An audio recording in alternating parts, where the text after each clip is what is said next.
Can they hear me? They hear me live out there. Next beat. That ain't the beat I wanted to. Those was wood another beats beat. right Another there. beat. Nope. Give me another beat. Give me another beat. Nope. That's not it. That's the beat. Turn it up. Oh, word. Turn it up. I gotta hear it a little louder. Can you make it louder than my headphones? Turn me up in my headphones. I'm still stuck in the 80s/90s. Lottos, kangaroo boots, natty ghosts, Velas, jumpsuits and troops, Junos, color Levi's, Bugs Bunny sweaters with the rhinestone ring on it. Fighting and making up the next day. Nobody getting shot. Working a hustle and a get it, a get got. We had love for the streets, our family, our foes, our friends. Respect for the elderly. Pager/payphone, sneaking into Adams Theater. Watching Crush grooving tougher than leather. Hopping gates out the college port to bang out, cause you don't wanna get caught at mom's crib or at Von's crib. Eating funny dinner with the fam. Church every Sunday, 8 o'clock a.m. And even if I fell asleep in the back row or played sick, no matter what, man, I still had to go. 80s, baby. He's a DJ, I'm the rapper. He's a DJ, I'm the rapper. 80s, baby. He's a DJ, I'm the rapper. A long time ago in a galaxy far, far away, Adam and Josh started a podcast. And then turned into the X-Cast, which is what you're listening to right now. X-Cast webisode number 67, to be exact. It's day 4,924 in the search for Tim Shovelday. I'm your host, Josh Houselander.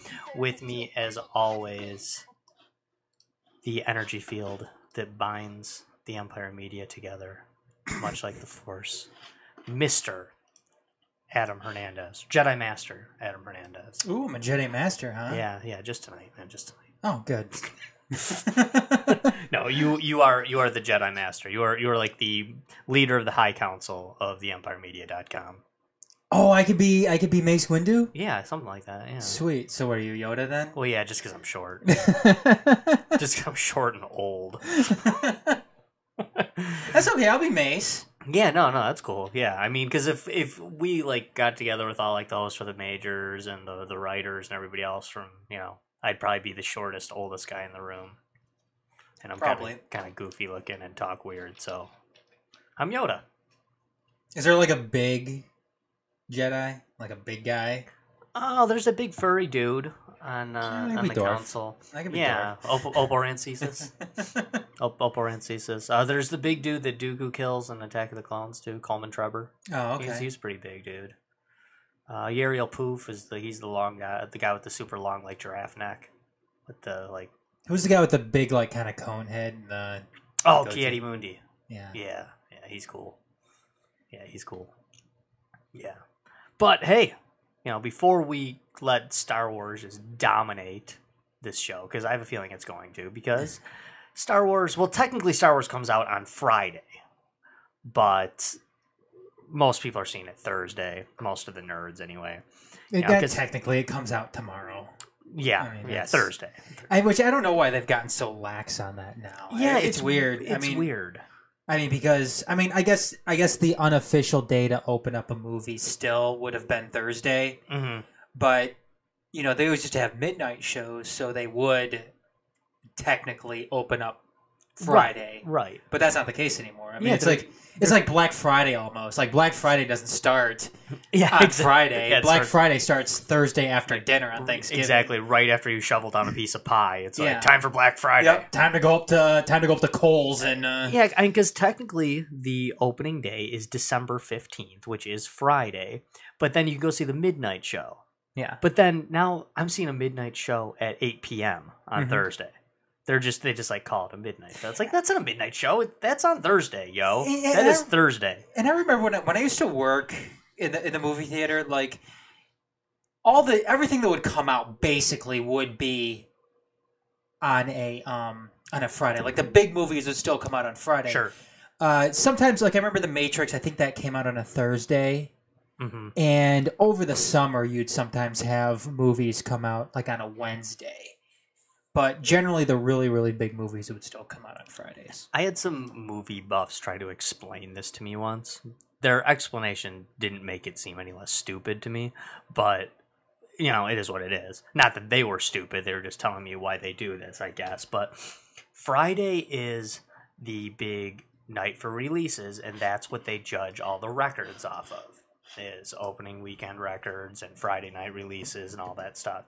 So when they do this midnight show crap, but they get lax on it and they let you do the midnight show a few hours early, it's still considered a Friday release. So the numbers all go towards this Friday release contest, which has been going on for 40 years in the film industry. So then sometimes movies like The Matrix will come out. Sometimes movies like The Matrix will come out and they'll do it on a Thursday because they're going for the Thursday release record. And then sometimes they'll even do a Wednesday and try for the Wednesday release record because they know that the movie's going to be big, but it's not going to be big enough to, this isn't Star Wars, it's not Titanic, it's not... What's that James Cameron one with the blue people? I never actually saw that movie. No, neither did I. I forgot what it was called. Yeah, it made like $75 zillion or something. I really don't care. It didn't interest me. Yeah. I heard it was kind of cool. Smurfs on steroids or something. Yeah. Titanic in blue space, or I don't know. Something like that. All right, now it's going to bug me now. I've got to look it up. Avatar. Avatar, there you go. Is it Avatar? Yeah, it is Avatar. Is it? Okay. I wasn't positive. I couldn't remember. But hey, how do you feel about these movies? It seems like the Christmas season now is like the big time. That's when the Star Wars movies are all coming out. It's the new... Well, that's like the new summer. Christmas is the new summer. Well, I mean, that's the alternate... Okay. The alternate big movie season. I mean, you've got your summer, you've got your Christmas. I always thought that the Christmas season was always a lot crazier. Really, when you're when you work at the movie theater? because it's so concentrated in a short amount of time. I mean, you've got Thanksgiving all the way up to Christmas. Because once January comes around, then you're back down to the off season of movies. That's when everything slows down again until about May. About May, and then you're at it again until probably about September. Okay. But I always thought that season was always worse in terms of just the craziness, just because you have such a different You have movies that kind of go, hit on every aspect of the spectrum.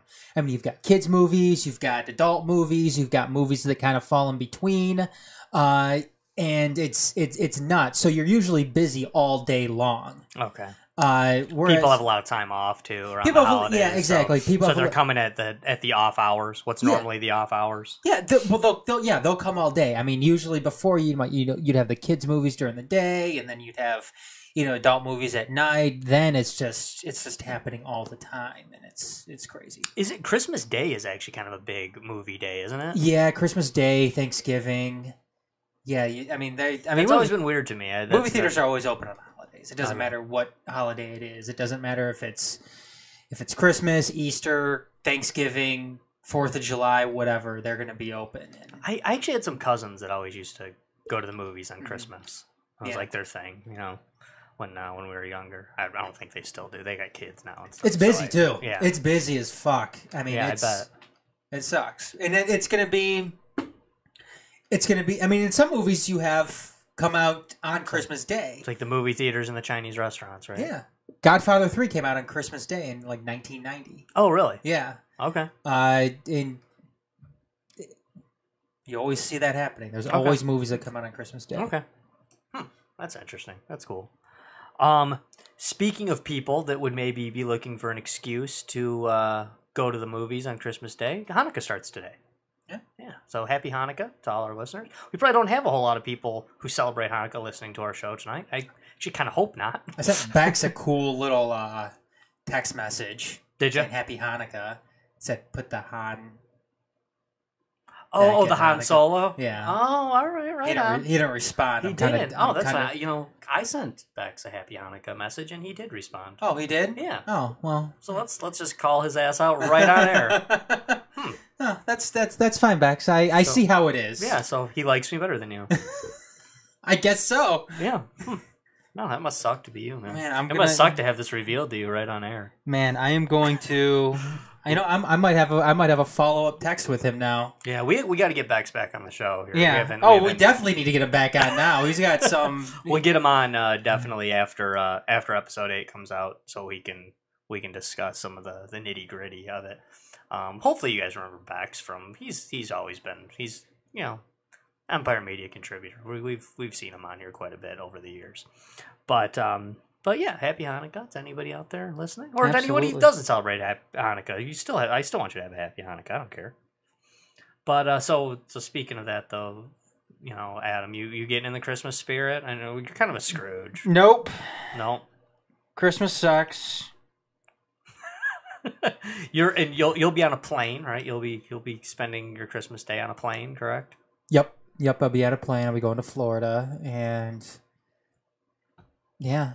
That's neat. Palm trees and shit. Mm-hmm. That's cool. Be warm. A hell of a lot better than what it is now. I mean, right now it sucks in Michigan. It does, yeah. Today is the last couple of days, and we're not getting any relief from it. It's just been absolutely brutal here in the Midwest. We're dying. Got -2 degrees wind chill today, and garbage like that is ridiculous. It's like we're on Hoth. Basically, we're on Hoth. I think I saw one of the monsters. I was riding my TomTom, and luckily it didn't die. I got in before the sun went down. Yeah, before the Wampus came out. Yeah, and it's awful. Do you know I always thought it was one of the dumb little flaws in Star Wars. And you guys know, of course, I'm a huge Star Wars fan, and I'm not. Although I'm kind of a hater on the new ones, but those ships they fly around in on Hoth are called snow speeders, right? Mm-hmm. Yet when they need to go out and look for Luke, they say, "Oh, we're not ready yet. We have trouble adapting them to the cold." Why would something called a snow speeder need to be adapted to the cold? Well, maybe Hoth is just that cold. It's that cold. Like they're made for snow, but not that much. Not that much snow. It just seems like that would be a key component when creating the snow speeder, is that it could handle adverse cold weather conditions. It seems like it to me. I mean, the Tauntauns are. No, the Tauntaun. I mean, they're surviving. They're natives of Hoth. Yeah, not at night, but I think they're natives of Hoth. I think that's a thing. I mean, but they do freeze to death at night. Yeah, Tauntaun will freeze before he reaches the first marker. But I've always thought that on the outside. I just always thought that was dumb in that movie. Even as a kid, I just remember thinking why does something called a snow speeder need to be adapted to the cold? It's a good question. Yeah, we need to get Lucas on here. Yeah. Lucas would probably throw out some awesome response. Actually. You think so? Yeah, he probably would. While thinking in the back of his mind, God, another one of these fucking nerds. Yeah, it's like oh god, it's a good thing I had 30 years to prep for these retarded questions. Seriously, you'd be that nerdy guy standing up at one of those conventions. Yeah. George. Yeah, Josh Houselander, Michigan. Why don't podcast host and lifelong Star Wars fan? Yeah, he's like, oh my god. Yeah. What can I do for you? Yeah. But so are you going to see this one, Adam? Are you going to see this new Star Wars? I will. Eventually? I mean, yeah, eventually. I'm not gonna see it now. Okay. I won't see it in the theater, but I will eventually see it. I got to watch Rogue One still, and yeah. The thing is, too, I'm a Star Wars. Not necessary to see this. No, I know. Movie, but yeah. No, not at all. I mean, you've got to watch. I guess you have to watch Force Awakens. Yeah, you should. You should when you see this one. But you should know who Rey and Kylo Ren are, and all these other people, and you should know that Han Solo's dead, which still sucks. I don't care what anybody says. And I've spent the last 2 years of my life whining and complaining about how much the Force defecates has just ruined my life. But, I'm just kind of like, can it possibly be worse? Is the franchise just destroyed now? Can it even possibly be good? But you know what it is, man? Maybe it's the Christmas spirit. Maybe I'm just an optimist at heart. I am actually surprisingly optimistic about this movie. I think it looks all right. You know, and you know how much of a Force Awakens hater I was. Yeah, you're a pretty big Force Awakens hater. You know, I mean, I don't need to get me started with this. You know, I mean, Kylo Ren was terrible. He was a ridiculous character. He was, you know, acted like he's the strongest, you know, one of the strongest Force users we've ever seen, and like he loses to some chick that found out what the Force was like an hour ago. You know, I mean, it's just dumb. You know, and why is Finn alive still? I mean, or is he sliced him up the spine with a lightsaber. Oh, yeah. Like, how is this guy alive? You know, it's all kind of silly to me. Would Rey be a Force adept? I guess, yeah. I guess she's a Force adept. She's not an acolyte yet because she hasn't trained. Mm-hmm. But yeah, I mean, she's definitely strong with the Force. So then you have to raise the question, you know, who's she related to? Because that seems to be the thing. You know, the Jedis aren't supposed to have kids, but is that another plot hole? Well, it's always been kind of weird, but they kind of write it off as, well, we don't want the Force to be like out of control like that. But, you know, an attachment is forbidden. You know, it's kind of like, why aren't Jedis allowed to, you know, send pictures in their emails? Because attachments are forbidden. But dumb joke, I'm sorry. But you know, when the Jedis do have kids, they seem very powerful in the Force, so it seems to make sense. But maybe they're afraid that can bring you to the dark side if you start out with that kind of Force power or something. But it seems like that's definitely kind of. I see what you're saying, and it does make sense. Mm-hmm. It's just, I mean, you're hearing the rumors when it comes to who Rey is, right, and where her character is going to be going, and whether or not she's going to stay on the Jedi side, or if she's going to end up going to the dark side. Right, that's like the big rumor right now. The big internet rumor is that, you know, is Rey going to turn bad and Kylo going to turn good? Which I feel like that rumor. I feel like the movie previews are trying to make you think that. And I really don't think they're going to go that route. I mean, when you look at it, though, I mean, don't they need some type of plot twist like that just so this isn't just so this isn't a continuation of the original trilogy? You'd think so. Because right now this is just shaping up to be The Empire Strikes Back again. Right. That's what it is. I mean, with Mark Hamill coming in and being that Obi-Wan Yoda type of character. I mean, that's what it seems like this is becoming. So they would need some type of plot twist to turn it around and just make this its own trilogy, which it doesn't seem like that's happening, and it's completely lazy on Disney's part, and you know, the director's part, the writer's part, and it's. Yeah, I mean, Han Solo is basically the Obi-Wan Kenobi who starts off her, her path and then dies. And then she's got to go find the Jedi Master hidden away on some island somewhere. Just like Luke had to do with Yoda. So there's kind of, I mean, there is a bit of unoriginality here, which is bothersome to people like me. And sounds like people like Adam and a lot of other people, you know. It's just the idea that you just kind of want to remake it. I mean, they basically ripped off the Death Star in the last one too. They had the Star Killer base. It's like, oh, it's the Death Star on steroids, you know, and so kind of silly. Like I said, I did rewatch The Force Awakens this week again to kind of refresh myself with it, and I tried really hard. Me and my son both. My son's a huge Force Awakens hater. And we watched it together, and we tried to like pick out the cool stuff and some of the cooler scenes. And the Millennium Falcon was awesome to see that again. And in the new previews, you see Luke walking into the Millennium Falcon again. I think it's the first time he's seen it in, you know, decades. But you know what, though, Josh? When it comes to that, the only cool parts are the parts that come from the original trilogy. Right. That's it. Right. I mean, this movie on its own couldn't make any cool parts. Mm-hmm. No, you're right. I mean, was Snoke cool? No. He wasn't. No, he wasn't cool like the Emperor was. I mean, the Emperor was an awesome bad guy. Yeah. Darth Vader was one of the best bad guys to ever, you know, come out of in film history. Right. comic book history, even. I mean, oh, absolutely. I mean, this movie, the baddest dude in the galaxy. Yeah, you would think that this movie could stand on its own. This is what it should. It should be able to stand on its own, develop some new characters, have some new cool, aspects to it. When the only cool aspect that you had in it was stuff that happened in the original trilogy, and then that stuff you basically killed off. Right. Because what's Chewie without Han Solo? Right.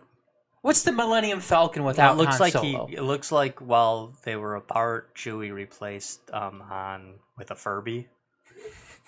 Judging by the... See, Chewie doesn't know what to do. I know. He's going nuts. He's like, what the fuck? He's going to take anybody. Well, and, I know that everyone says, well, you realize they killed Han Solo because Harrison Ford wanted the character to die. Harrison Ford wanted the character to die in Return of the Jedi. And it's just George Lucas had the smarts to say, no, we're not killing off Han Solo, you dope. You're not the director. You're not the writer. Well, exactly. You're a good-looking actor. Be a good-looking actor. Shut up. Read this. Well, yeah. Harrison Ford wasn't the creator of Star Wars. No, he's not. He played a character in Star Wars. Right. That's it. Right. So it's... Yeah, it bugs me. I didn't like it. And so obviously, Han dies in the last one. We gotta assume, and please know when people are listening to this, if you're reaching for the dial to turn this off right now, I am totally spoiler free. Everything I say is complete conjecture. Oh yeah, we don't know. I know nothing. I know absolutely nothing. I'm not one of those guys that searches the internet. I actually avoid it all. So everything I say is a complete, total guess from me. So I'm not spoiling anything. No, for anybody out there. I didn't search anything out either. Yeah, and I will search things out, but I didn't search anything out. Yeah, I know you haven't for this one. So I'm totally spoiler free. But so you got to assume, obviously, Princess Leia is going to die in this one. Whether that was part of the plan or not, she's going to have to because Carrie Fisher died. So Kylo kills. And they already came out and said that they're not going to do any CGI. Right? Yeah, Princess they're done Leia's. with that. Yeah, they're done with that because they did it in Rogue One for a second and it was awesome. But they're done with. When they brought Grand Moff Tarkin. Yeah. And it was cool. Another cool character. Yeah, the Grand Moff Tarkin thing, I thought it was cool as hell, and I actually don't have a problem with it, but they said, no, that was like a one-and-done thing. We're not going to keep doing the CGI stuff. Mm-hmm. I also like when they had the young Grand Moff Tarkin in Revenge of the Sith. Yeah. Oh, yeah, I thought that was cool. Awesome. Yeah. I mean, it was at the very end, but it was still cool. You just see him, and he just looks annoyed with everything already. Yeah. Yeah, no, it was awesome. I loved that, actually. They actually have him in the cartoon. Oh, do they? In the Clone Wars cartoon. Briefly, he's for the Republic though. Oh, really? He's on the same side as the Jedi. And in the Clone Wars, he's So when does he turn? Well, he never really turns because the Republic kind of becomes the Empire. Oh, so he's just he's already like an admiral for the Republic, and then he stays loyal to the power. The Republic, which is now the Empire. Yeah. So he's, that's kind of like the confusing thing with Star Wars. Like the Jedi all get wiped out, but the Jedi win the war, really. I mean, the Republic wins the war. They defeat the Separatists. Then they just turn on the Jedi and wipe that's them true. out. I mean, the Republic wins. They just become the Empire. What's it called? What's the order called? The First Order. No, the Order 66. Yes, to wipe out the Jedi. Yeah. But so Princess Leia's gonna die in this one. Mm-hmm. And so what? Kylo kills his dad in the first one. He'll kill his mom in this one. So then you gotta assume, and I think this is dumb, but you gotta then assume that they're they kill Han in 7, Leia in 8, then they'll probably kill Luke in 9, which I think is dumb. But they probably will because Yoda dies in Jedi and Return of the Jedi, and that's kind of like their thing is they're gonna keep following that. I don't see why you can't have this trilogy finish out and have Luke Skywalker. Did they bring back any of the ghosts? No, they haven't yet. They haven't? They haven't at all. And I think they should. Supposedly in Lucas's thing, there's going to be a Darth Vader ghost in Episode 7. But that all got thrown away. Oh, Lucas had that? Yeah. Yeah, but that all got, thrown to the side when Disney bought him out, when the evil empire took over. And you know what? That's just to me, that doesn't make sense. Yeah. I mean, now Lucas's story sounded awesome. Mm-hmm. I mean, it sounded awesome. I wanted to see the adventures of Luke and Han and Leia's kids. Because the real kid's name is Ben, isn't it? In the books, Ben was Luke's. Yeah, in this, his nephew. Yeah, Kylo Ren's name is Ben Solo, but in the books, Luke's kid's name was Ben. It was Ben Skywalker. He married Mara Jade, who was the Emperor's hand. She was evil, and he turns her good, and then she becomes a Jedi, and they have Ben Skywalker. And Han and Leia have Jaina and Jace Solo, who one of them turns bad. Okay. One of them goes to the dark. And then they also have Anakin Solo. Jaina and Jace are twins, and then they have a younger one, Anakin. And, eventually, these books were written for so long that eventually these characters all die, and they, and move on. And they killed off Chewie in the books, too, which I thought was bullshit. But that's like killing off James Bond or Jason Bourne. These characters don't last forever. Right. But I just don't see why you got to kill off some of them, Well, I don't see why you have to kill some of them. I don't see why you have to kill some of them off the way that they do. Mm-hmm. And look, I'm not against characters being killed off. Yeah, like a cool death. Yeah, because it seems like, I don't know, shit like this happens. Like Mace Windu getting killed by the Emperor. Right. That was kind of cool. Well, according to some people on the internet, he didn't, and Mace Windu is Snoke. See, I don't buy that. I don't either. That's stupid. Okay, for one thing, I can see where people think, "Oh, that would be so cool," or that would work. You don't technically see him die. He has the Disney death where he just falls out the window. But people hated on the prequels. That wasn't Disney at the time, then. No, it's not. But he did get the Disney death. But Disney doesn't want to go to the prequels the way they're going right now. People kind of hated on the prequels, and they're kind of avoiding too many mentions of the prequels, it seems to me anyway, in these movies. So I really doubt that they would go into, too into depth, and Mace Windu is playing a part in all this. You know what the biggest problem with the prequels was? What? Hayden Christensen and Jacob Lloyd.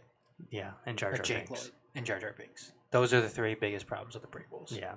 Yeah, and I'm a prequel lover, you know that, but yeah, it's Anakin was such a cool character, but he didn't have to be like that. It's just yeah. It's just a bit much in some cases. No, I know you're on this. If Eddie was here from Deep Issues, he would be 100% on board. Eddie's coming with me when I see the movie.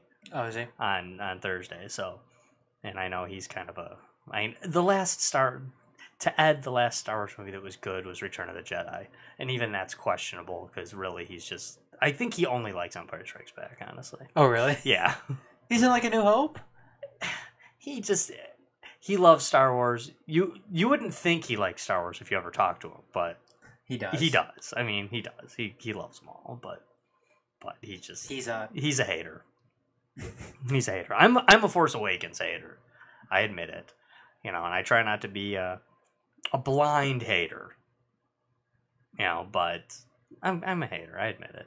But Ed's a hater and everything, and a lot of other people are too. And I don't get it. I don't see how you think The Force Awakens was better than the prequels. Prequels were cool as hell, I thought. I mean, I know parts of them were dumb, but I mean, visually, story-wise, action-wise, lightsaber-wise, awesome.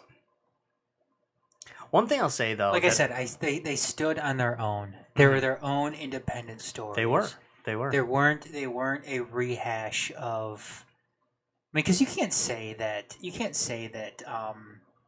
Phantom Menace was a reboot of A New Hope. No, not at all. You can't say Clone Wars is a reboot of The Empire Strikes Back. You can't say that Revenge of the Sith was a reboot of Return of the Jedi. No, it's not. It really wasn't. You can't do that. The only comparison you can even make is that the middle movie, and this is kind of true of any trilogy, not just Star Wars, but the middle movie in a trilogy tends to be a big time downer. You know, because it's a cliffhanger. It's going to be the one that's, you know, you have to end on a sad note for the middle one. Mm-hmm. You know, the first one, it's got to be its own movie, so you have to kind of have it. Oh, maybe the war's not over, but the battle was won. But the Clone Wars didn't really. I mean, it ended on a sad note just because you knew where it was going. Mm-hmm. But the then and there, it really didn't end on a sad note. I mean, from there it was just the Republic getting its shit together and like, hey, we're gonna go take out the, we're gonna finally take out the Trade Federation, the Separatists. It's just it's like they win with the clone troopers though, and you see that like, oh, they're like they have stormtroopers now. That's bad, Yeah, because clone troopers they're just stormtroopers. Right. So that I guess that's it. But the stormtroopers aren't clones though. No, they're not, and they're not in the new ones in the sequels either. So how do they move away from clones then? In Star Wars, they seem to now kind of like get away from the clone thing and then start recruiting people because now they have the entire empire to grab from, and they don't want to keep paying for clones, I guess. And they make a comment about that in The Force Awakens. Kylo Ren is actually in favor of them using a clone army instead. Okay. He makes a comment to General Hux about how, well, maybe our troopers aren't worthwhile. Maybe we ought to revisit the whole clone idea. And he says, no, my troopers are, perfectly trained. And he's looking at, Finn just left. Because they're they're cloned from Jango Fett. Right. Yeah. So, which I thought Jango Fett was a badass character. Yeah, he was a cool character. I dug Jango Fett. And I love Boba Fett too. It was like, I guess way back in the day, it was cool to think Boba Fett was awesome, and now it seems to be like kind of like cool to think Boba Fett wasn't that cool. Mm-hmm. And I don't get that. Boba Fett's always been cool. Yeah, he's cool. I'm like, oh, he didn't do anything. It's like he wasn't supposed to do anything. He was just cool. He was there. His coolness was implied. When Darth Vader respects you that much, it's implied that you've done cool shit. Well, he was in with both of the big bad guys. He was in with Jabba too. Jabba, and he was in with Darth Vader. Yeah, totally. Yeah, so I don't know. I thought Boba Fett was awesome. I thought Jango Fett was cool too. I like the Fett family. Mm-hmm. I think they're cool. I wouldn't see that would be cool. I don't see why they don't. I wouldn't mind them like doing something with that bloodline, having Boba Fett's son in this trilogy. If he had a son, did he? Yeah, have a son? no, not that they have ever said, but Mm-hmm. but they changed a bunch of that crap anyway. They tried to make Captain Phasma, I guess, like the new Boba Fett, and she's like the worst character. Captain Phasma makes Jar Jar look like the Emperor. Captain Phasma is terrible. I hate that character. And one of my, I'm really hoping, because Finn was a decent character, I guess. I don't really see what they're going to continue to do with him in the new movies, in 8 and 9, but I thought Finn was a coolish character. But they show him fighting Captain Phasma in the trailer. I would love to see Finn kill Captain Phasma. I'll be so on board with Who's the Finn. Han Solo ripoff? I don't know. Is there one? Wasn't he the pilot? Oh, Poe? Poe, yeah. Dameron? Yeah. Yeah, he's almost kind of like the Wedge, kind of, But again, like that Wedge was cool because like they didn't go out of their way to try to make him cool. But like Poe, I just felt like they just tried too hard. So, okay, here's my big prediction for this movie. Mm-hmm. Okay, it's 2017, right? You gotta do this, in all your movies and TV shows. I'm totally thinking we're gonna see a Poe-Finn kiss. Poe and Finn are gonna be a couple. I don't think so. No? No. You don't think there's gonna be a big Poe-Finn fall in love? No, I don't think so. I wouldn't be surprised. No, I don't have a problem with it. It's all good. Poe and Finn, it's cool. I mean, I know they're kind of like slightly trying to make the Finn Rey, kind of chemistry happen. But I think it's gonna be Finn and Poe. Are gonna fall in love. You know what was cool though about the older movies? What? Or not the older movies, but this last one is like it's like the little things, like how they went inside like the TIE fighters and showed like how they worked. Yeah. Like the inside of them. I mean, that part was cool. Mm-hmm. Although I don't remember TIE fighters ever being a 2-seater. It's not. They're not 2-seaters in the old ones, but in this one, I guess First Order TIE fighters are a 2-man ship. I don't know why they would make that switch all of a sudden, as technology ever advances. I don't know why you would switch back to having a 2-person ship for a TIE fighter. So I didn't mind that. I just didn't really get it, and I don't like it that the video games are doing a terrible job of them. I mean, they show you flat out that a First Order TIE fighter is a two-person ship, but none of the video games are following suit with that. No, it's kind of pissing me off. The one I play, Galaxy Heroes, totally missing the boat on that. I got my First Order TIE fighter, and it's a 1-man ship. I'm like, come on, they showed you. They showed you they got a gunner now. So that makes me mad. In the original books, Y-Wings were two-person ships. Oh, really? Yeah, but then they didn't make them that later in the movies. You don't hear too much about the Y-Wings, though. Yeah, they're big in video games and stuff. But in Splinter of the Mind's Eye, the other sequel, like the fake sequel. The fake sequel. Well, basically, that's kind of what it was. Lucas had them. He basically wrote 2 sequels that went on totally different paths. And if Star Wars was successful, he was going to go with the Empire Strikes Back route, and if it wasn't, he was going to go the Splinter of the Mind's Eye route. Oh yeah, with what happened in that one? That was. It's like they kind of the Force is kind of like more magical in that one. Like Han and Chewie aren't even in it. And there's definitely a definite love interest between Luke and Leia going on for sure. And they kind of find this other Force user on this planet, and there's these 2 big Yuzums who are a bit like Wookiees, but not quite. And in that, they're flying around, and Luke is in his X-Wing with R2-D2, but the Y-Wing is a 2-person ship, and Princess Leia is flying that with C-3PO. So they kind of... But then they kind of toss that out later as well. But they meet this old woman who's totally like Yoda, but she's not Yoda. And he fights Vader, and it's coolish. It's a fun book to read. It's cool, but they totally the Force is a lot more mystical. There's like these stones. I believe they call them kyber crystals, actually, which is still the term they use for the crystal that you make the lightsabers with, but the kyber crystals are more like magical. Is it Lucas' book? Yeah. Alan Dean Foster wrote it, but it's based off of Lucas's ideas.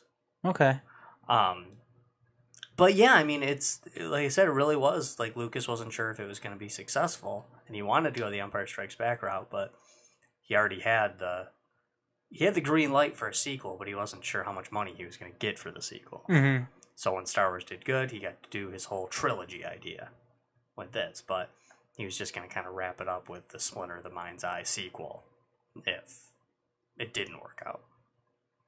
So okay. It's kind of, it's different. It's very different. I mean, you couldn't possibly divert it back to where Return of the Jedi goes with Splinter of the Mind's Eye.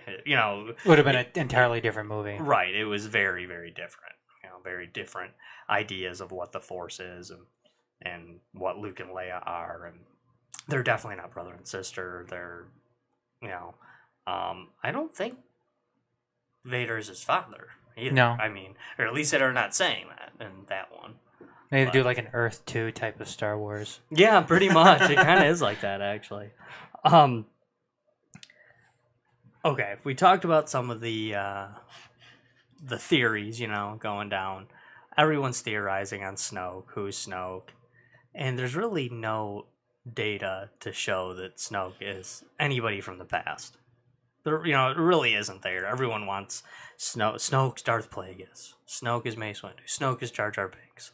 Snoke is, is Darth Vader's spirit reincarnated. It's, there's all this stuff, but really, there's no reason to think that. And they really screw it up if they try to say he's a Sith, because they're not Sith. The Sith are destroyed when the Chosen One destroys them. Yeah. So that you can't go that route. So I don't know where they're going to go with that. I think Snoke's going to be tiny. Who's tiny? Oh, like a tiny person? Yeah, I think he's going to be little. They're trying to make it look like he's big because he's huge on the Just holograms. be like, kind of like, don't peek behind the curtain. Yeah, I think he's going to be like evil Yoda. I think he's going to be small. Oh. That's just my theory or whatever. Because he makes himself look big, but the Emperor looked big in his hologram when he was talking to Vader too. Mm-hmm. So I think Snoke's small. And it turns out to be just a kind of a average sized he's old guy. He's just a dude. Just a dude. Like a guy you'd see at Old Country Buffet early Sunday morning. Right. Yeah, just killing it. The one I think would be cool, I don't really think this, it was just my theory that I kind of threw out there, but I think Snoke could be Ezra from the Rebels cartoon. He was a very powerful Force user.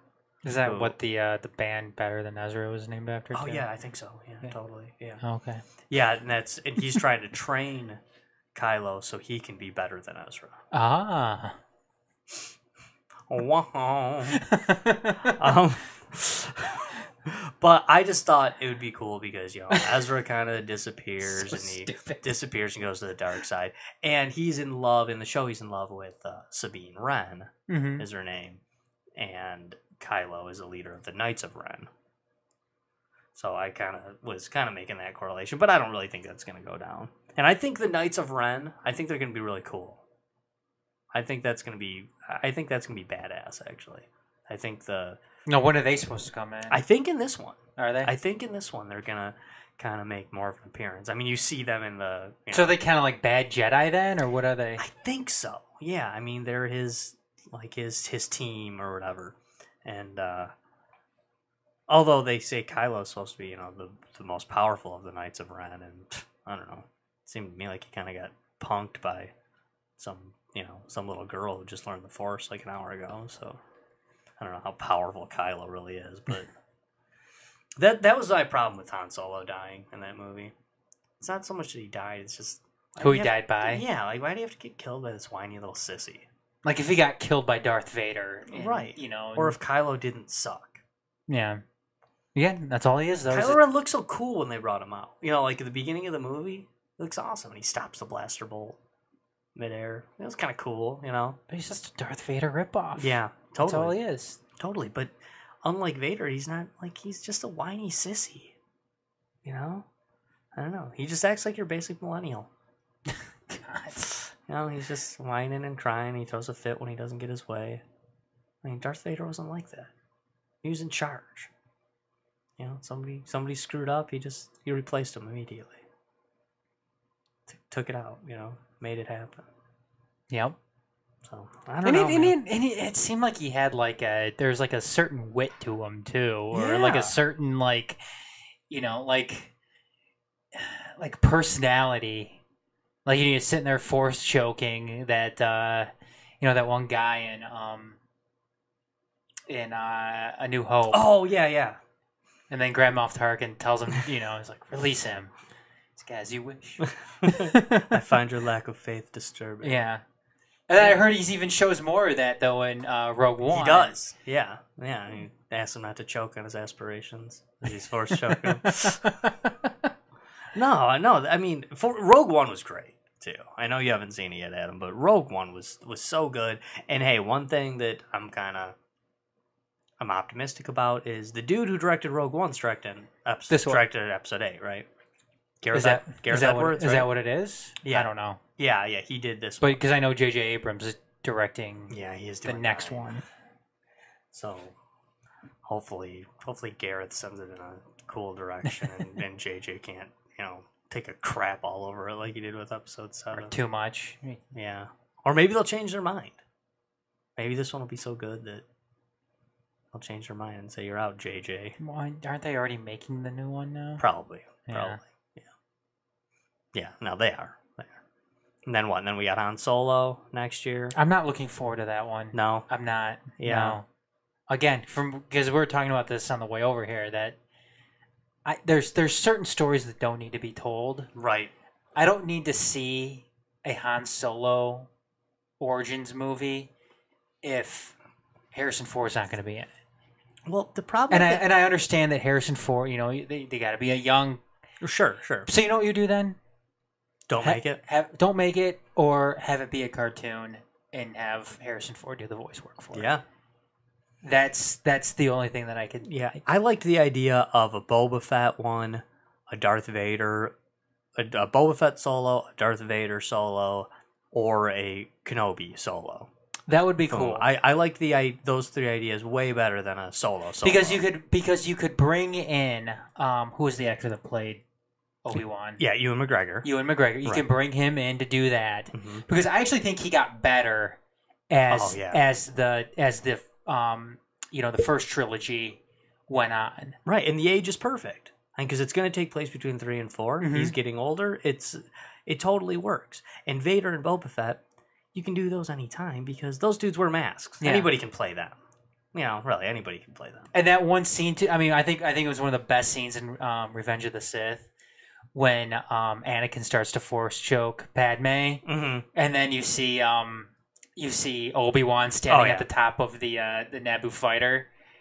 It's like his like with his like his fist on his hips and everything, getting ready to fight. Oh, that's such a great scene. It is. It's an awesome scene. But again, that's one scene. That's one part that stands on its own. Oh yeah, I will do what I must. You will try. Yeah, exactly. I mean, that's cool. Yeah, I mean, you've been waiting for that scene. Has been built up for 5 movies. Just these two got to fight. Yep. Basically, but yeah. So I would have liked those better because to me, to really do the Han Solo character as a young man, he's got to be an asshole. But they're not going to do that. They're still going to make him heroic and in the end, be kind of like nice and do the right thing. But really, it's not until it's that moment in A New Hope that Han Solo finally decides to be a good guy. Right. He's not because he's not a good guy. Right. And he's not evil. No, he's not evil. He's a self-absorbed like what Lando is. He's a pirate. Yeah, that's what he is. Yeah, he's a smuggler. He's a pirate. Yeah, that's it. He's a guy that's out only for himself, and he's a douchebag. Yeah, totally. That's what Han Solo is in the earlier ones, and yeah, Disney's gonna do the Disney thing. Probably, you're right. And they're gonna make him kind of a heroic. See, I don't even want him to be like an anti-hero. No, neither do I. I want him to be. I don't want him to be like a Batman type of person. I want him to be just a total scumbag who is out for himself. Right. I mean, he's, maybe he's kind of a scumbag with rules, unlike Boba Fett, who'll just kill anybody. Yeah. But that's what makes Han Solo, that's what makes the end of A New Hope so great, is that Han Solo changes his mind. He turns back around. He doesn't just take the money and run. Mm-hmm. That's what's great about it. I always thought a cool, spin-off, what if type, book series or comic book series would be, just if Luke said, okay, when Han said, come on, you're pretty good in a fight, why don't you come with us?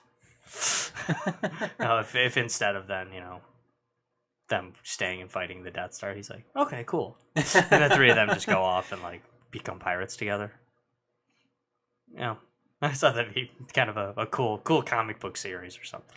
And then they can spin it around to then eventually they go back. Luke still goes to the, But, I mean, the Death Star would have had to blow up Yavin. Princess Leia would be dead. Yeah. I mean... I have a feeling, too, that Death Star would be doing a lot more damage if it was able to stay around. Right. And they show that in Rogue One, too, where, the Death Star had done some stuff already, but they kind of hide it. Does Death Star have hyperdrive? Yes. It does? Yeah. Which is something I never really thought about much till Rogue One, actually. Yeah. the Death. You wouldn't think of the Death Star being fast, but yeah, I mean, it's still a spaceship. It's still got to go from place to place. You know? But I guess Starkiller Base doesn't though, because that's a base that's on a planet. It's stationary. Yeah. But the Death Star does. Yeah, I mean, in Rogue One, they did a cool job of showing what it would look like when the Death Star starts coming out of hyperspace. Oh, this really? Enormous thing, like popping out of nowhere.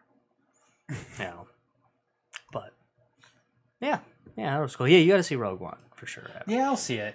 Yeah. I'll see it probably once things at work start settling down. I'll definitely give it a watch it down in Florida while you're down for Christmas. Yeah, I mean that could be a time. I mean, I could watch it on the plane going down. I mean, there's gonna be plenty of times for me too. Yeah, it's on Netflix. You said, right? Yeah, yep. For sure. Do we have any updates? Jumping, I never like to jump from the Star Wars topic, but do we have any updates on the Moore Senate race? Yeah, the Alabama Senate race. So far, right now with 60% of the vote in, Alabamans so far are looking to elect a guy who has multiple women accusing him of. So Moore is up right now. Yeah, 50.7 to 47.9. So, because before the show started, they were saying that there was a narrow lead by the Democrat. Yes. Right now, though, Roy Moore is winning by, they're saying, about 50,000 votes. Wow. Okay. So this is, and we were talking before the show about this. It's still very close. Sure.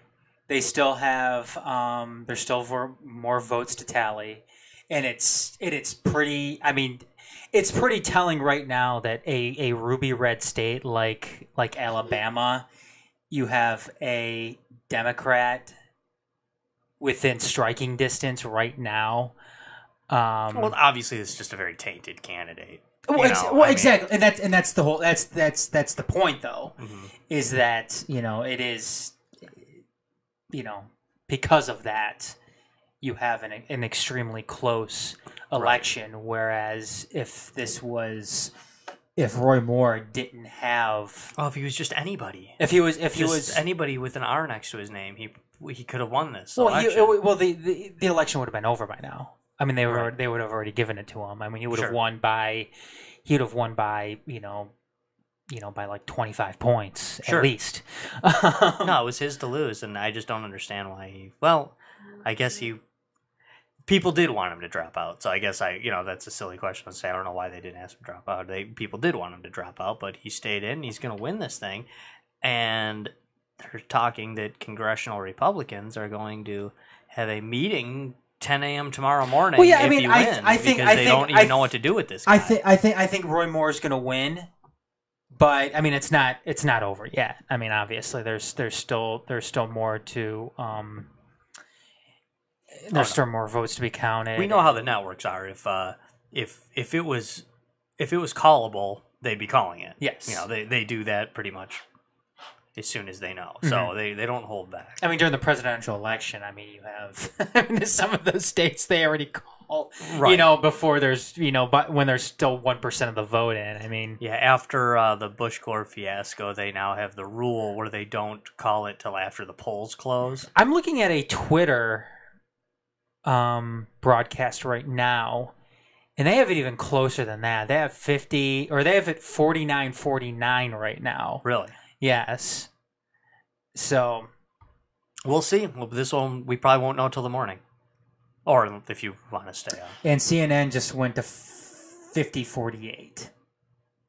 Okay. Still at 72% in. So it's close. It's a close one. But go ahead, Josh. No, it's a weird election. I feel like if this guy wins, he's going to be kind of like an instant lame duck. He's going to be kind of like an instant lame duck senator, because I don't see them impeaching somebody who just won an election. No, I don't think for something that he did before he was elected. I don't see them doing it. It's kind of, in some ways, as much as I don't like this guy at all, I think he's a real scumbag, honestly. But there is something about this idea that it's spitting in the face of democracy if you instantly try to impeach a guy that just won an election. When he didn't do the things you're wanting to impeach him for while he was in office. He did them before. He is still eligible to be in the spot, but I don't feel like they're going to want to really connect with this guy either. So you had said before the show... Well, it doesn't sound like he wants to connect with them either. Right. But go ahead. Yeah, but, he will if he can. They're going to want his vote when it comes to the big stuff, but... To me, though, where do you draw the line, though? Right. I know what you mean. I mean, where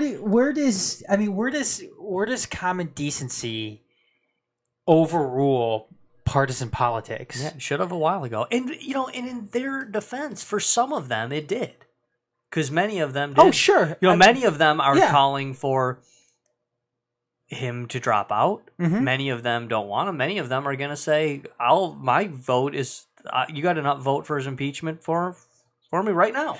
But I mean, just cast the ballots. But they probably won't get it. But I'm not. But the thing is, though, I'm not asking. Because yes, there's been Republican congressmen, there's been Republican senators that have come out, against Roy Moore. And I was telling you that the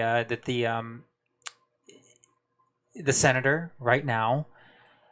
The second senator, the other senator from Alabama, doesn't support Roy Moore. He said he will not vote for Roy Moore, and I'm assuming he didn't vote for Roy Moore tonight, who was actually the last Democrat elected in Alabama back in '92, I believe. But he eventually flipped and went and became a Republican. Not Roy Moore, Not Roy Moore, the other one. Okay, I forgot his name. I'm sorry.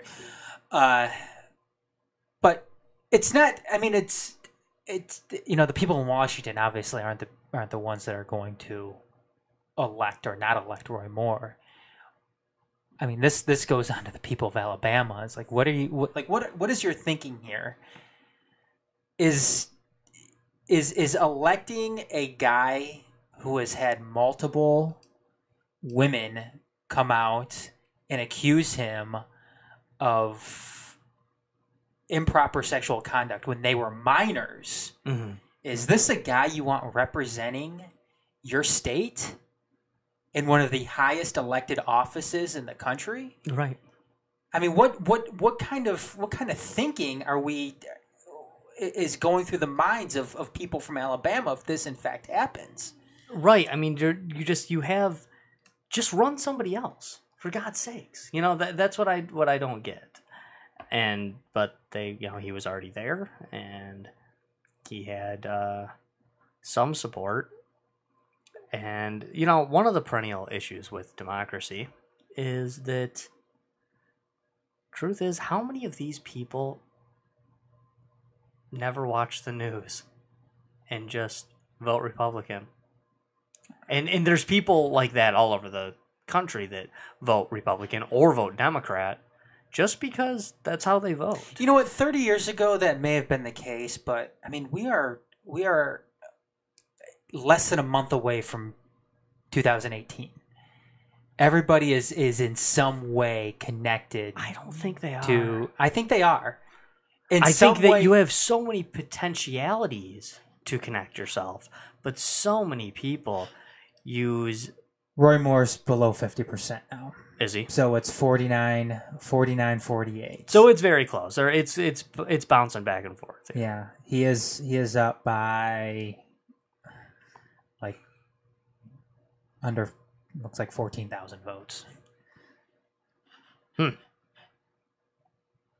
Well, it's going to be a close one. You can burn the midnight oil watching this one, or do what I'm going to do and but hit the Google box in the morning and find out. I mean, you're a constitutional guy, Josh. Yeah. I mean, this is a guy that is, that had to be removed from his seat as a justice in the Alabama Supreme Court because he wouldn't abide by the Constitution. Right. I'm not a fan. No, I know you're. I know you're not. I mean, I'm just saying that, if we're talking about the Constitution here, and I was listening to some of his campaign officials today, and they were talking about him being in favor of outlawing homosexuality in this country. And I know you're a religious guy, Josh. And that's fine. I don't have any problems with anybody who's religious in this country. However, what I always hear though, more so from people on the right, is being terrified of Shura law, being put in place. Sure. Okay, I don't want that to happen either. You know what I also don't want? I also don't want a Christian theocracy running this country. Sure. And if Roy Moore had his way, that's exactly what he would want to put in place. He's also a guy who was recently, I believe it was 2011, said that this country would be better off if the amendments after the 10th Amendment never existed. And Josh, you're well versed in the in the amendments. What are a lot of the amendments after the 10th Amendment having to deal with? Right. Yeah. Well, mostly slavery. Yeah. Yeah. Listen, I have definitely not the post-Civil War amendments. I have zero problem with those. I like most of the amendments. I do oppose some of them. I do actually. Do you know what one I really oppose? What? The one where people start using where we switched over the Senate race to the popular vote instead of the state legislature choosing the senators. And if that amendment wasn't passed, Roy Moore certainly wouldn't be about to become the next senator. No, you're right. Because the state legislature certainly would not have done that. Because that gave the states control of their senators. I never opposed that. That was put in place for a reason. But people thought, it's the state legislatures are corrupt and we need to popularly elect our senators. So then, ever since that happened, as you know, it totally got rid of corruption in Washington. Right? I mean, again, corruption's just gone ever since they passed that amendment. So, dumb. Not an issue. But is there another one you oppose? I opposed the 18th, but we already repealed that. What was the 18th? Prohibition. Oh, that was actually an amendment? Absolutely. Yeah. Really? That's why 18th Amendment. It's actually very easy to remember, this one, actually, for you nerds out there. It's very easy to remember because the 18th and the 21st Amendment, which is the two drinking ages, the old drinking age and the new drinking age. That's how I always remembered it. The 18th Amendment prohibits the sale and consumption of alcohol, and the 21st Amendment gets rid of the 18th Amendment. Oh, okay. But basically that's it. It's not just a booze thing necessarily, but it's a freedom thing. Right, that's the only amendment that actually strips you of a liberty, basically. That takes a liberty away. So I'm definitely glad that one's gone. Other than that, and I want to say it's the what did it been? Well, I'm not going to try to quote it the exact because I don't know them all by heart. But yeah, the amendment changing the popular vote, which I don't think is the worst thing in U.S. history or anything. Doesn't even change that much, But I do oppose that one, and no, but you're right though. I mean, we wouldn't see. I mean, the Republican Party definitely wouldn't put Roy Moore in because I can guarantee you right now, if Roy Moore wins tonight, Republicans in Washington will not be celebrating this.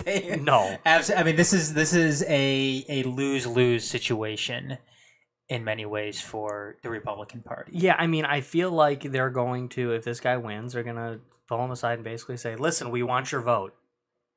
We don't like you though, so yeah, they're not. They're not gonna vote him out or anything like that. They're going to. I mean, because the last time that happened, I believe, was Civil War era it's just too hard to do yeah. too. You know, yeah, you need 2/3 of the vote in the Senate, and it's not gonna happen. I mean, you've got the last time I said it, like I said, it happened during the Civil War when they were removing Confederate senators, and they could do it because so many of those other senators, because their states had already seceded, so they didn't get to vote anymore. Yeah, that's why they could do it. They said, "Oh, this is a good way to empty out all these, all these slave-owning, Confederate sympathizing people. They don't have their buddies anymore to not vote against them. Yeah. So now 2/3." There isn't a specific number. It's 2/3. If only 10 people show up to vote, you only need 7 of them to do it. And that's basically, how it went down Civil War era. But it's just 2/3. It's just not going to happen. Especially this guy does anything stupid in the next 6 months. You can bet they're going to take that opportunity to say, okay, resign. Okay, we're going to think about impeaching you. Okay, we're going to, think about doing this. But the idea that a guy wins an election and before he's done anything as a senator, you then turn around and vote him out, that is kind of unconstitutional.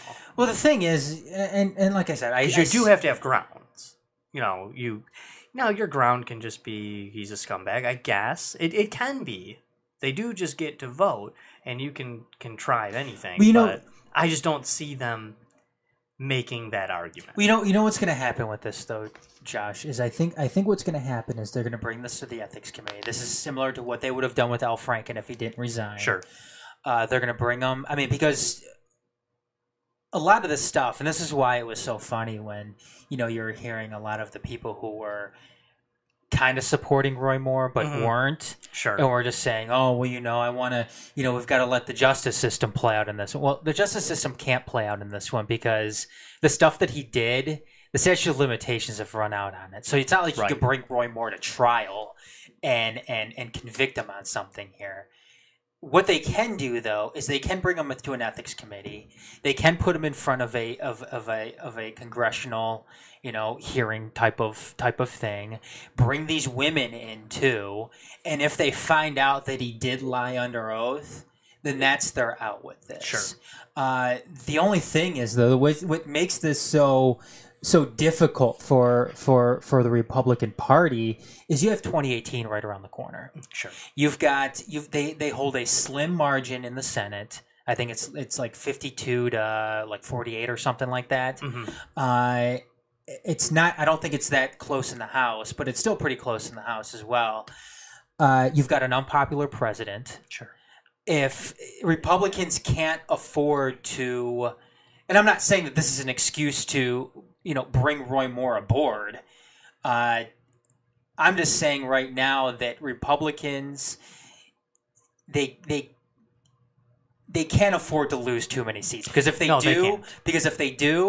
lose the House and they lose the Senate, then you're putting Donald Trump's presidency in even more danger. Sure, and you got to remember too that Trump, unpopular president, seems to be the case right now. I don't really buy some of the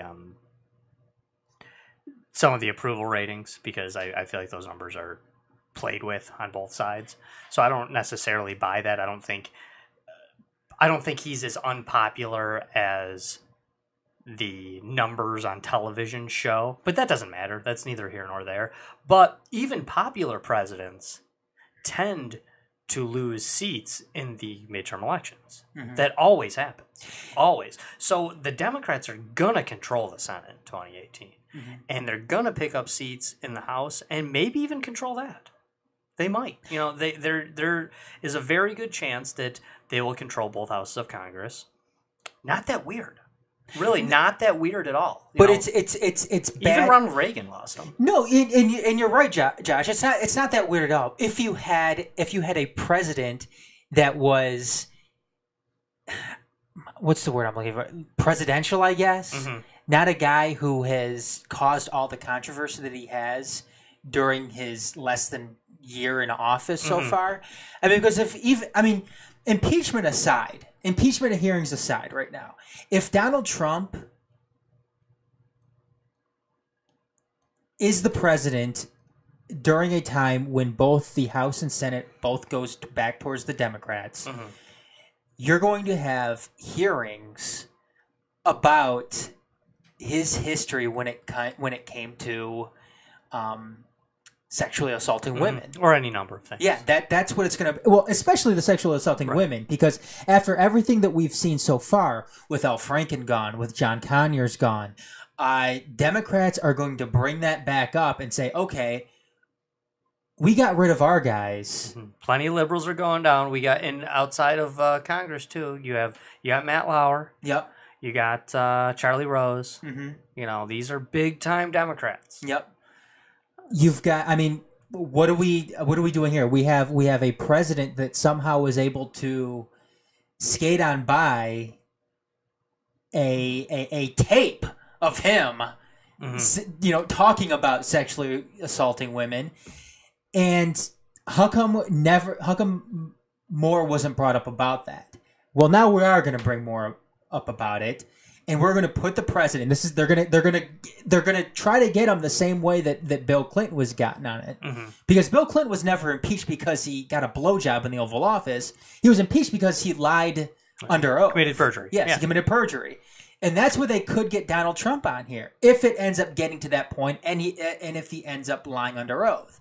Not to mention, they're also going to get the women in here too to be able to tell their stories under oath. So, I mean, this is why this race is so important. Right. This is why next year's race is so important. And like you said, Adam, I mean, it isn't actually the job of, for the most part, I think a lot of the senators, Republicans and Democrats, have kind of said and done the right things here about this. Some aren't. So, some are just, going to bat for these guys. But for the most part, the senators and congressmen have come out and basically said and done the right things. But kind of what you were implying earlier, it isn't the job of the senator of Wyoming to remove Roy Moore. It's not the job of the senator of New York to remove Al Franken. It's their job to support their constituents, vote for their, to present bills, vote them into law, and to do what's best for A, the country, B, the Constitution, C, their own state and constituents. Not necessarily in that order, but those things. So if this guy gets in, I don't necessarily think a senator's doing something terrible. They're like, well, the people have spoken. I wouldn't have voted for him. Like you said, you have Republicans saying, I wouldn't vote for him. I see no reason to say that these accusations are not true. But I don't even live in Alabama, so how the hell am I supposed to... I don't even have an opinion. Truth is, the senator of Massachusetts doesn't have any more of an opinion on who gets to be senator of Alabama than you or I do, Adam, as residents of Michigan. The people of Alabama are going to vote this guy in, then I guess we're going to vote him in. And I really doubt that this guy will be there for more than 6 years, because he's not going to get big time backing from the party. He's not going to get... Doug Jones has took the lead. Did he? Yeah. I said, I predicted that, Doug Jones would win this thing, but we'll see. That's nothing more. I mean, 87%, this is according to CNN, 87%, and you've got 49.2 to 49.2, but Doug Jones he holds the lead here based on the number. Well, typically Democrats pick up more votes towards the end of it all, because typically the inner city areas, which tend to go more towards Democrat, have older systems in place, and it takes longer to get the votes in. So typically, the last 15 to 20% of the electorate that comes in is going to lean more Democrat than Republican. I would like to see. Typically, I would like to that's see. huge here in Michigan. That's enormous here in Michigan. In Alabama, it's probably still the case, but maybe to a lesser extent. I would like to see too, Josh, in this in this particular race too. Who are some of the write-in candidates? Because I have to figure that write-in candidates are going to be hurting Roy Moore a little bit in this sense. You'd think so, and you know how I'm a big fan of that, Adam, and I've voted third party here recently. But when it's running 49 to 49, I don't know that they are. Yeah, that's true.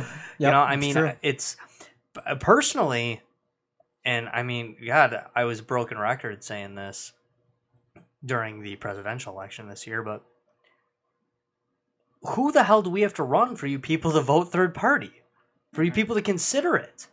Because I thought that this past presidential election with Hillary and Trump was going to be an uprising of some of these third parties, and it wasn't.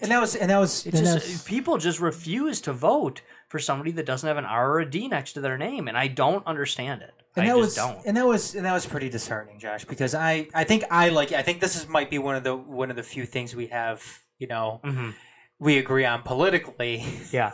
That's the emergence of a strong third party in the United States. And a lot of people, tend to think that, even if there was a strong third party, it still wouldn't make much of a difference. And I brought that up to you before, and you came back with a good retort to it, saying that, well, it would probably be, the third party may be a minority, but it would still hold a shit ton of power. It would be like Parliament, sure, where, you might have, the two bigger parties deadlocked on an issue, and that third party being the tiebreaker, where in that case it would be, like you said, it'd be extremely important. It'd be powerful in the sense of holding a tie-breaking vote.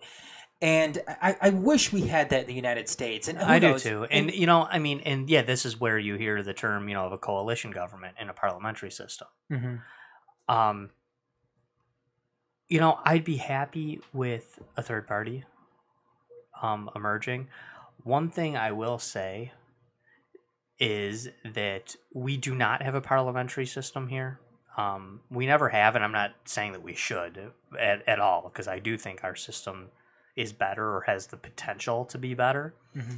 But the way our system works, we've kind of always had a two-party system. It gravitates towards a two-party system. So what I've said in the past, people say, "Oh, it'll never work without a strong third party." I would like a third party, but I don't necessarily think that's true, because I do think that, do you know what we need? Not necessarily a third party. We need a better two parties.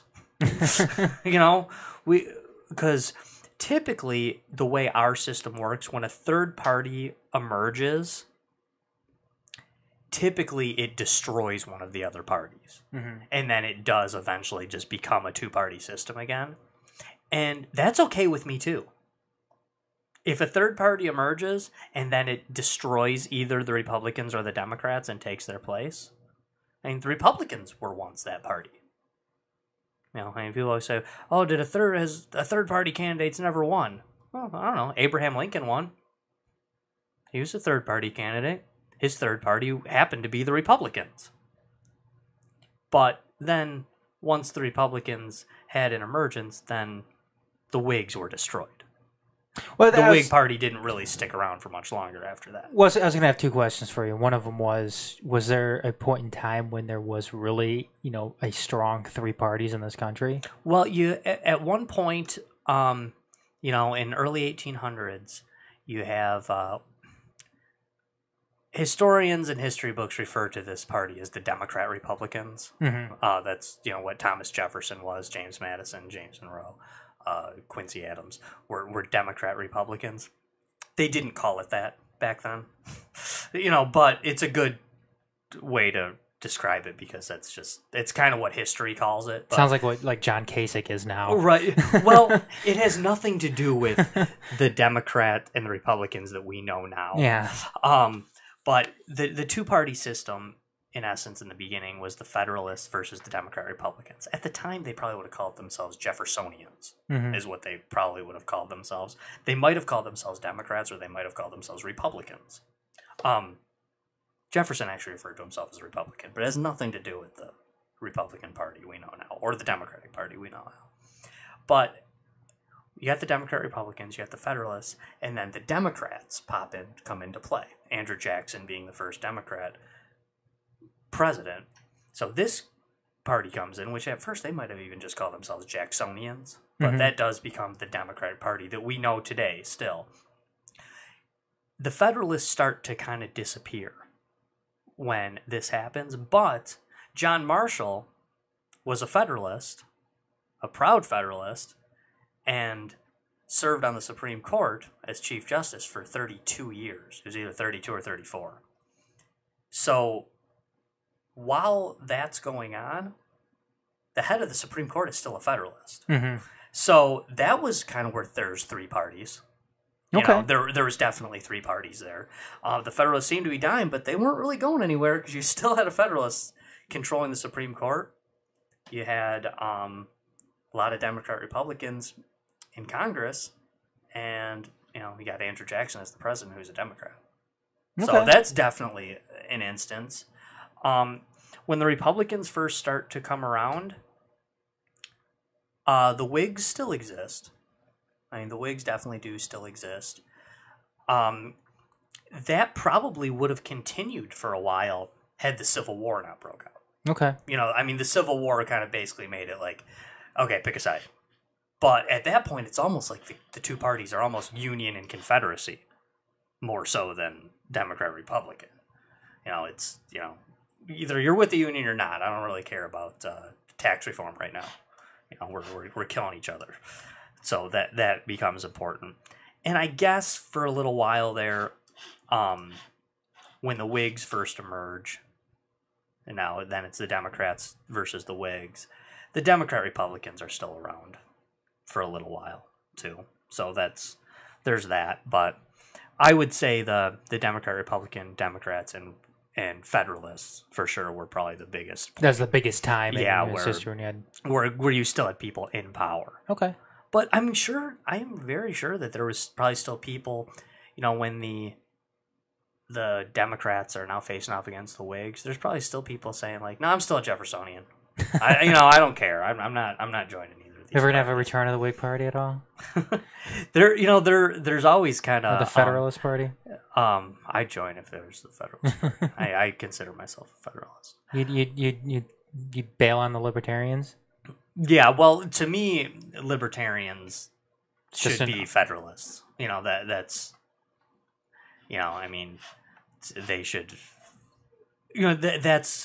That's where if you're a Libertarian who supports federalism, then that's, I guess, what keeps you from being an anarchist. Oh, okay. Technically speaking, I guess. And I'm not an anarchist. Some people accuse me of being an anarchist. I've definitely been accused of being an anarchist. Big update. Let's have it. CNN is predicting that Doug Jones will win the state of Alabama, or the second seat in Alabama. Extremely, extremely close. You're looking at 91% in. You've got Doug Jones, 49.7%, to Roy Moore, 48.6%. Based off the way that Roy Moore was, so, defiant. Yeah. I'm assuming he's probably going to call for a recount. I would imagine. So, yeah.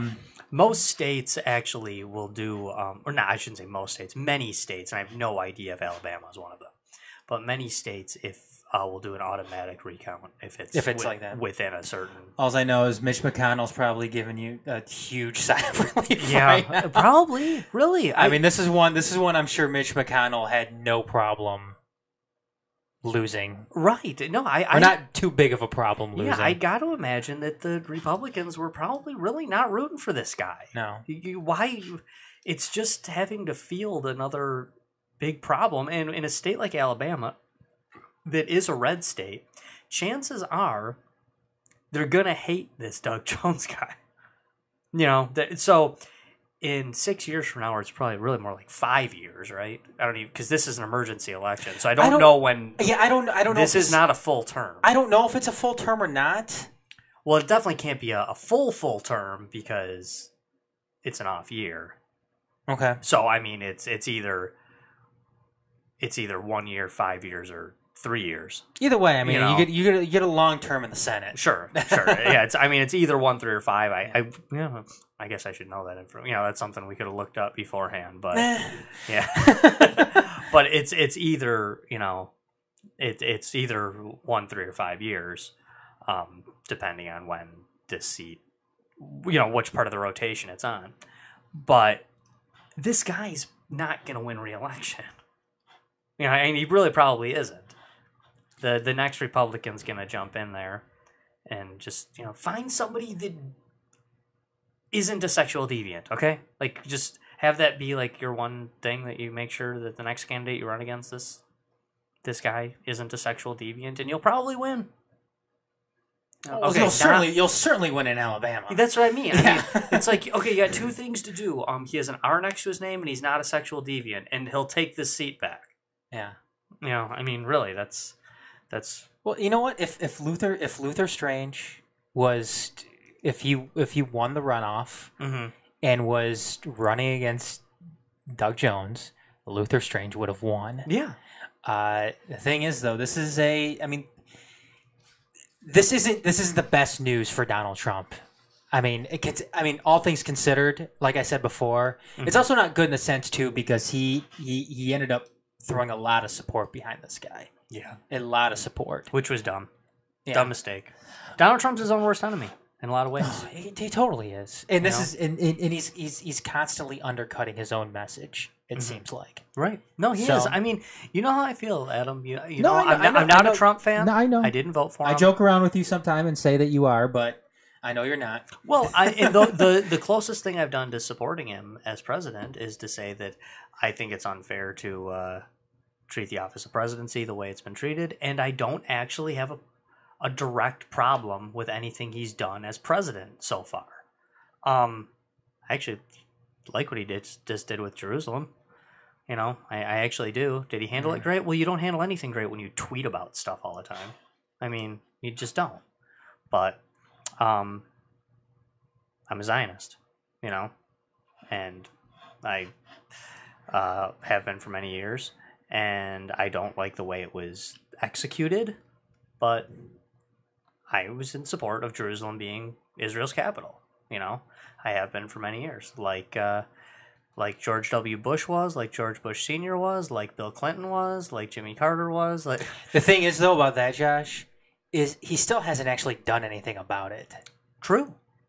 The worst thing that he's done so far is sit here and talk about it. Right. No, I understand that. Like I said, he's his own worst enemy.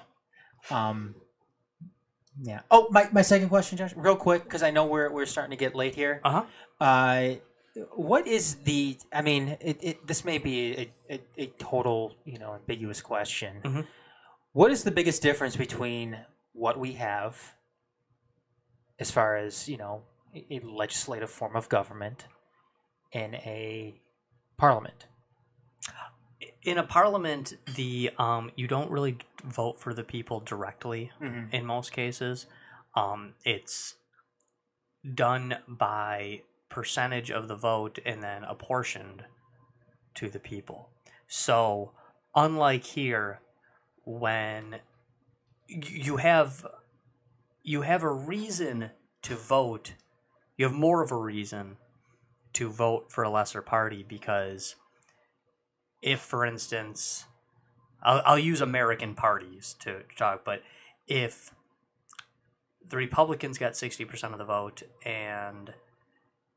or I shouldn't say that, if the Republicans got 40% of the vote and the Democrats got 35% of the vote and the Libertarians got 20 and the Green Party got 5, then the Green Party really would get 5% of Parliament and the Libertarians really would get their 20% of Parliament, and they would be represented as such. So then but then you don't have the states then to to where you actually choose your own people. You kind of then have to. Those are then apportioned and become representative. That's not too bad. No, it does. It's fine. It can be great. It can be great.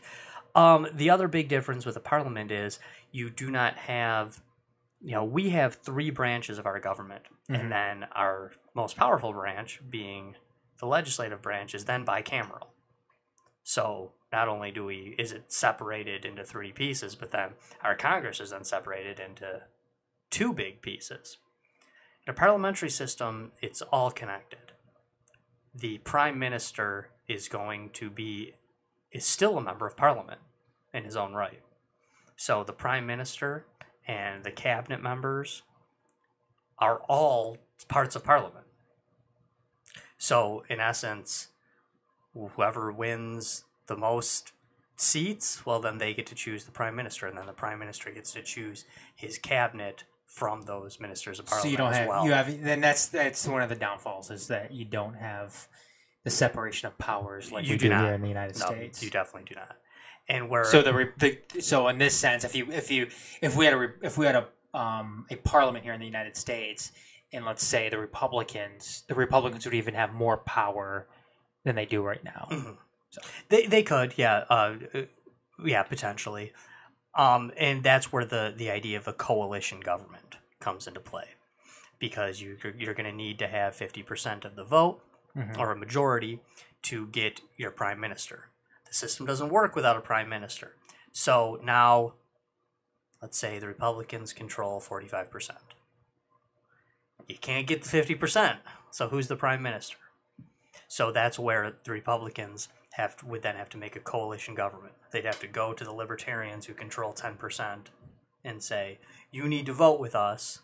They'll say, oh, vote for our guy. They'll say, no, you have 10%. You don't get your guy. We get our guy.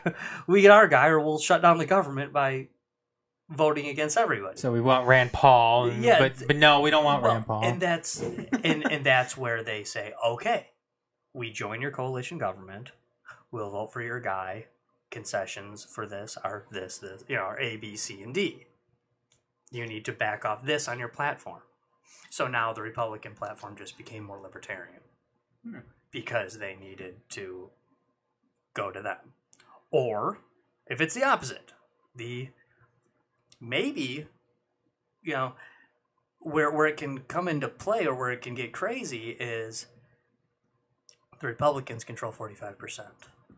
The Democrats control 40%, and the Libertarians control 11%. They can pick which party they want to back. So if the Democrats say, no, we can adjust our platform to become more libertarian, well, now they could join their 40% and give them 51%, and they can be the coalition government.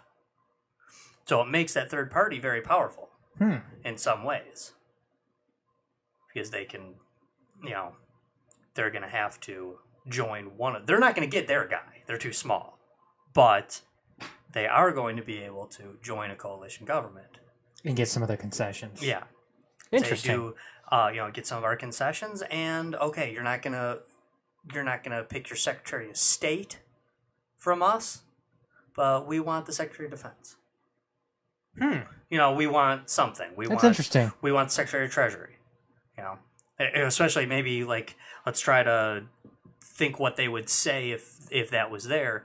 If it's the Democrats joining forces with a libertarian style party, they're going to say, Secretary of Treasury's got to be one of us because we can't trust you with any money.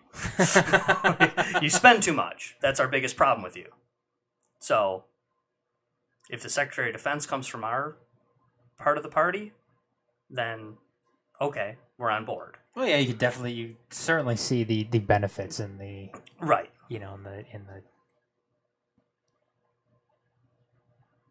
In the bad parts of it, but some of the problems is that it doesn't lend that well to a constitutional style government, or to liberty, quite frankly. Because basically you're casting a vote, and then you're basically telling them, we cast one vote, now you get to basically do whatever you want. You are running the government now. And if you're a Republican, you may not get, your Republican platforms. No, necessarily, especially if you're dealing with a coalition government. Mm-hmm. Which is also, though, why in places like England, places like France, you do tend to have more ideological type parties. Mm-hmm. Because you are going to, they're going to be conservative or liberal. The Labour Party, they have a definitive thing that they are trying for. Mm-hmm. Because you got to give them something to actually vote for. You're not going head-to-head with some guy saying, well, I'm for this, I support this bill, don't support that bill. No, you don't really get that as much, because you got to put them in there and just trust that their ideology or philosophy will see them through. And, it sounds good. Sometimes it is good, It's interesting, though. Yeah, it is. I mean, and that's how most of them work. France, for instance, theirs is a little different. France still has a president. Yes. They have a parliament, but then they also still popularly elect a president as well. They have a president and a prime minister at all times. What's strange about France's system, and this is kind of cool, kind of weird, but they always have a president, they always have a prime minister. The president is always elected by popular vote of the people. The prime minister is always elected through parliament. The way it's basically... Do they have a vice president in France? I'm not sure. But what decides who is in power is if one of the parties controls 2/3 of parliament, then the prime minister is the head of state and the president is a figurehead. If the party doesn't control 2/3, then the president is the head of state and the prime minister is a figurehead. And that could switch.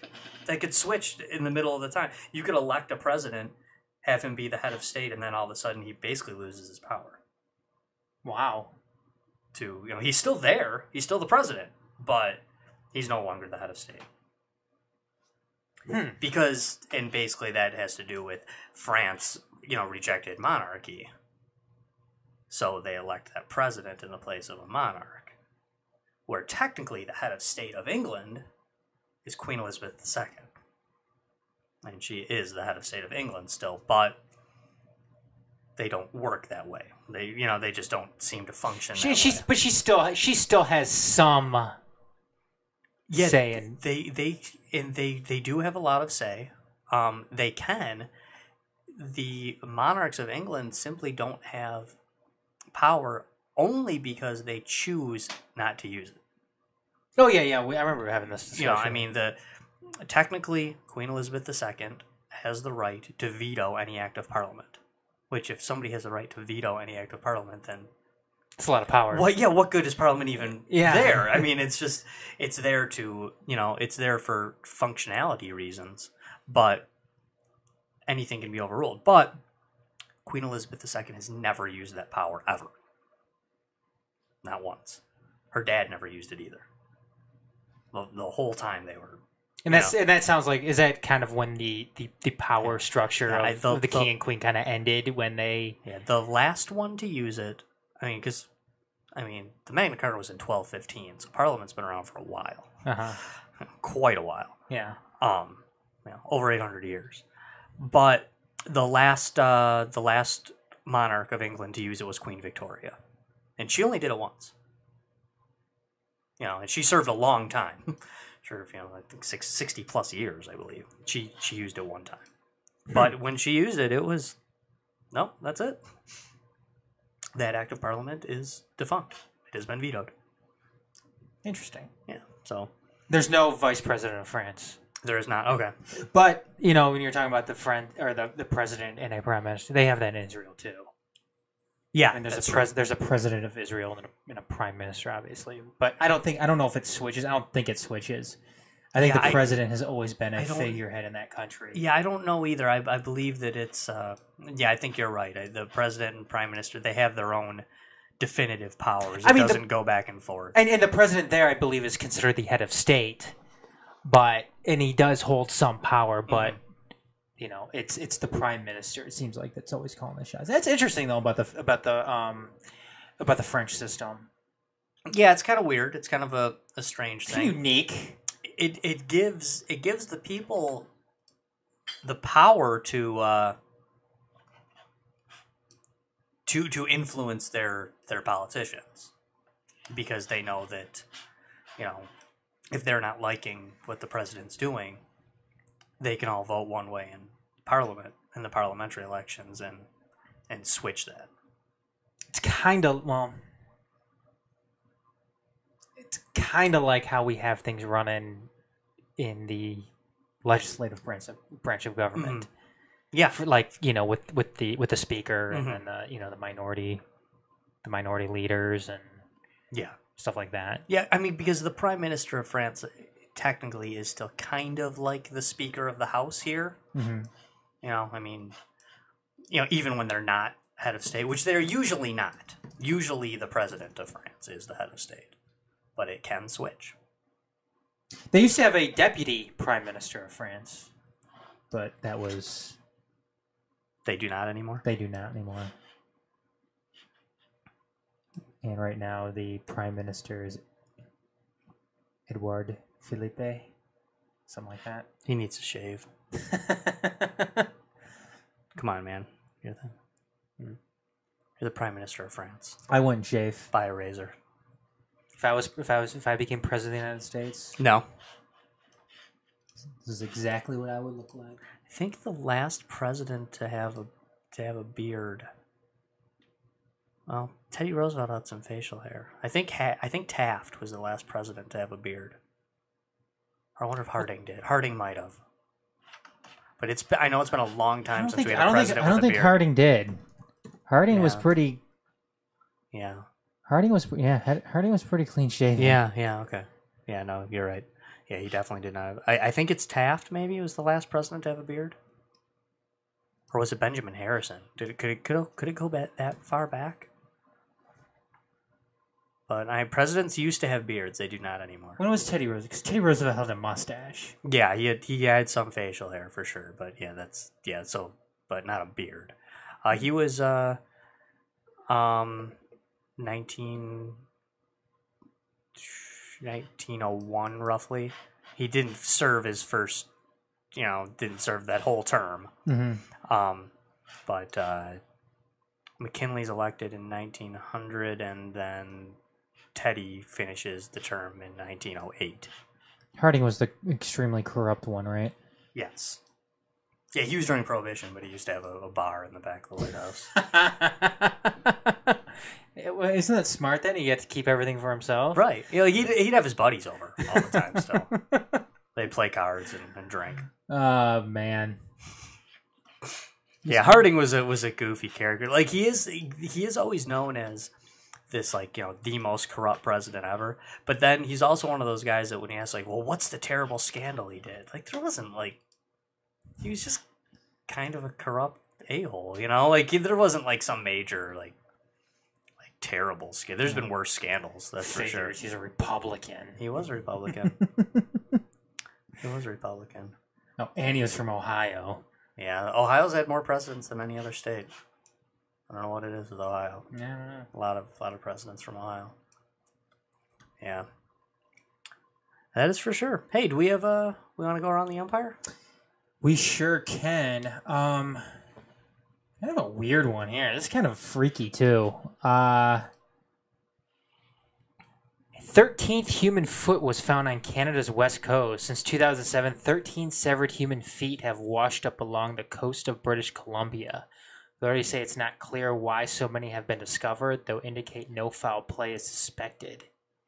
How is it? How is no foul play suspected when feet are washing up on shore? Feet are washing up. Yeah, to me that's weird.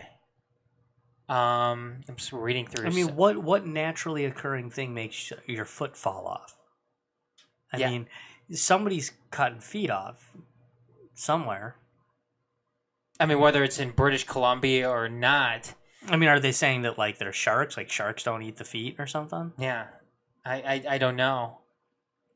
No, there has to be something is going on. Yeah, obviously. you think so? I mean, but the weird thing is though about this, Josh, is that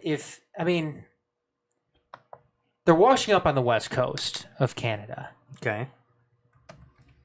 I mean, is somebody being murdered in Canada and they're throwing the feet out and they're just washing back up? I mean, is that what's going on here, or because you would think that that'd be the case, or is it something Maybe. going on across the Pacific in Japan or somewhere else? But a foot can't make it all the way across there, could it? I wouldn't think so. I mean, but what do they mean that like the no foul play thing? Like I don't all I know, can that's- figure, like, are they saying like oh, it must just be people that died and their feet fell off? Well, that may be the. I mean, what's funny about this, Josh, is that the human foot thing isn't the weirdest part about this entire story. Right. It's the fact that they said no foul play is suspected. Right, like there's a bunch of feet washing up. Like, you gonna look into that? Nah. No foul play. I don't see why we need to. Canada must be their parliamentary form of government. Probably. Some coalition government probably was like, we don't need to look this up.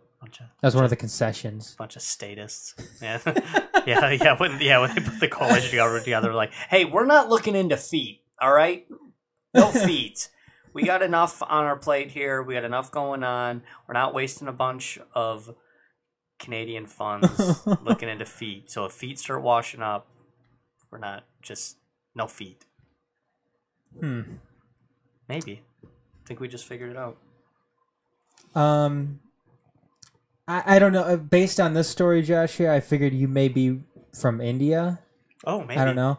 India restricts condom commercials to late night TV. Oh. So People have probably already made the decision whether Yeah. or not they're going to use said condom by the time it starts popping up on late night TV. India's government has banned condom advertisements on television during the hours of 6 a.m. to 10 p.m. after declaring the commercials were indecent viewing for children. While the move is welcomed by conservative groups, some people have slammed the government for winding back decades of progress on sexual health and education. Not only that, out of all the countries in the world, do you think India would be one of them where they would want to promote condom use? Yeah, maybe. Considering how many people are in that country, how overcrowded it is. This reminds me of when you and I were at that kid's birthday party. Adam and I were at a children's birthday party together a few weeks ago, and we kind of made the comment that like this room could just be a condom commercial. Oh yeah. Like they just need to tape this room, all this screaming and what's going on, and then just like throw like a picture of a Trojan up there at the end. Just be like, yeah, you know it's right. Yeah. This one should make you happy, Josh. Tigers fans everywhere, but Alan Trammell, Jack Morris, elected to the Baseball Hall of Fame. Very cool. Very cool. Yeah. No Lou Whitaker though. They're still denying Lou Whitaker. The thing is, though, is if you have Alan Trammell in there, you have to now look at Lou Whitaker as well. Right.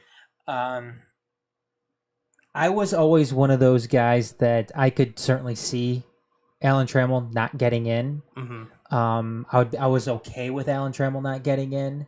I think one of the biggest problems with Alan Trammell, and I'm still going to release something on the majors.net about this. And I know Dorf actually put together a really, really nice article. I believe it was last year, just going over why Alan Trammell shouldn't be in the Hall of Fame. Really? And it was basically based off of Alan Trammell not really being great at one thing. He was good at a lot of different things, but there was never this one thing that he was really, really good at. Another thing that ended up hurting Alan Trammell, why he wasn't in earlier, was he played too long. Yeah. A lot of the seasons towards the end of his career weren't good, and it ended up hurting his overall numbers, his career numbers. Yeah, his average stats. Exactly.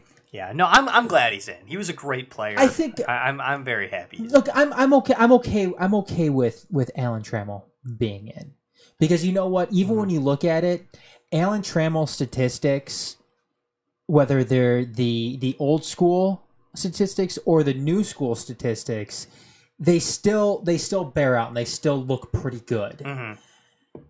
Jack Morris, on the other hand, yes, he was the winningest pitcher of the 1980s. However, wins in baseball don't really amount to a whole lot.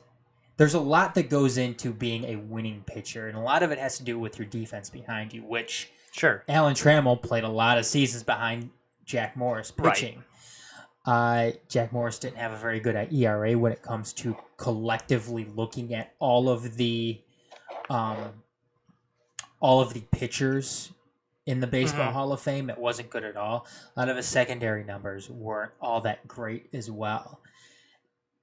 Jack Morris was a good pitcher. I don't necessarily think he was Hall of Fame worthy, though. I think he was a guy that probably should have been on the outside looking in. And to me, I have a big problem with, and this is something that Dorf and I talked about this past weekend on the Majors Live and Motor City Uncut, was that baseball has a really weird method of electing guys into the Hall of Fame. I hate it. I hate their system. And it seems like, Josh, you're either a Hall of Famer or you're not. Mm-hmm. I mean, I don't like. I mean, because in their sense too, they missed out on the number of years that you are given to be on the ballot. Mm-hmm. They missed out on it, and I don't even like that to begin with. I think it's too long. I think that process is too long. You get too many chances. But then they had another committee go ahead and vote him in. And to me, that's almost like a mercy vote, almost. It's like, yeah, we kind of feel bad for you, so yeah, we'll let you in now. I guess I'm just not one of those people that is really big on keeping people out of the Hall of Fame. Like, I don't. Say like the basketball method where they just. Yeah, I do. I honestly do. I'm not saying that's bad. I mean, this is sports. I really do. This is sports we're talking about here. I don't. The only thing I can't stand with Hall of Fames is, and this is gonna make me sound like a real a-hole, but I don't care, is that I want it to be about the sport, and I feel like people are kept out from time to time. Like, I think Pete Rose should be in the Hall of Fame. Oh, I think you should too. I mean that's a big time example, of course, but I feel like a lot of times people are kept out of Hall of Fames because they were an asshole, and I think sometimes people are put into Hall of Fames because they were nice, because they were cool, because people liked them, and truth is, if somebody was a humanitarian, or someone did a lot for the community, or someone gave a lot of money to charity, or helped out the city, I think that should have zero bearing on getting them into the Hall of Fame. I agree. I think it should. I think it should matter only what they did in the sport. That's it. Like that is it. If you were a humanitarian, you did great things, well, be honored for those in other ways. That's great. I'm not criticizing people who did that. I mean, they do that. I mean, in baseball, they have the Roberto Clemente Award. Sure, yeah. Good stuff, yeah. And in football, they have the Walter Payton Award. Yeah. And they should. That's great. It's awesome. No, I agree with you. But I just, but at the same time, yeah, I do kind of like the basketball method a little bit, where I don't want to constantly be arguing why somebody shouldn't be in the Hall of Fame. They were cool. People liked them. They were a great player. Do stats matter? Yes. Stats can be deceiving too, in both ways. They can make a player look not as good. They can make a player look better than they were. That happens all the time in sports. When you're looking at the past in sports, and when you're looking at present day, some guys just, their stats are just, they're incredible. It's like, oh, really? What have they done? What are they doing? What are they winning? Matt Stafford is an example of that. And I like Matt Stafford here, and as a Lions, if Matt Stafford doesn't ring a bell for you, for people listening in other parts of the world or other parts of the country, quarterback for the Lions, I like Matt Stafford, but I mean, God, look at his stats. He's already a Hall of Famer. Really? Well, Matt Stafford, I mean, you're talking about a team game there, too. I exaggerate to some degree here when I'm talking. I understand that, but I just... I guess I like to err on the side of... I think Matt Stafford is more of a reason why the Lions have some outside chance of making the playoffs. I agree. But I guess I just lean more on the side of put him in the Hall of Fame. Like I just... if people love the player and they were great and they accomplished things and an argument can be made, make the argument, put him in. That I guess that's my thing. But hey, that's what makes the Hall of Fame the Hall of Fame, is that it's tough to get in, right? If it was easy to get in, I guess it wouldn't be the Hall of Fame. Well, I think baseball's they're doing themselves a disservice when you don't have the home run king Barry Bonds in the Hall of Fame. One of the greatest hitters in baseball history, and Pete Rose not in the Hall of Fame. Right. You have one of the best strikeout pitchers in history, and Roger Clemens not in the Hall of Fame. Right. These people don't even have asterisks next to their name. No. Care. Yeah. I really don't. So Pete Rose bet on baseball. Yeah, who cares? Who cares? That has what to do? That means that all that means is that while you Did he bet his own team too? I think he did. You know what? I don't actually care. Neither do I, but I'm just saying. Okay, sounds like he had a gambling problem. It sounds like he was a jerk. He had plenty of problems, but... Yeah, no, I mean, it sounds to me like there is plenty of reason to, while you are inducting Pete Rose into the Baseball Hall of Fame, you can simultaneously be inducting him into the Douchebag Hall of Fame. Well, the thing is too, Josh. If part of the reason why you're not electing him in is because he's a douchebag, does that mean we take out Ty Cobb too? Right. Ty Cobb was a douchebag also. This is my point. This is my point.